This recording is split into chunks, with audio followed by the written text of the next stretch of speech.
how to download Mimo app on Android. Okay, so you want to learn how to download the Mimo app on your Android phone. It's super easy, let's get straight into it. First things first, find Play Store app on your phone. It's usually look like a colorful triangle. You can see it over here. Simply tap on it. Once you're inside the Play Store, you will see a search icon in bottom right corner. It's over here. Tap on it. That will open up a search bar for you, which is over here. Tap on it and search for Mimo over here. Mimo. So it's over here. Tap on it. And now you will see Mimo on your results. It's this one. Simply tap on it to go to the app page. Now we are in the app page where you will see an install button which is in a blue color. Simply tap on it. That will immediately start installing your Mimo app for you.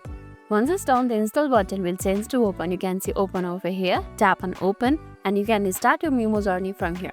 Mimo is now installed on your Android phone, ready to use. That's all for today's video, and if this video made your day a little bit easier, don't forget to like and subscribe for more amazing tips. Thanks for watching and see you in the next video.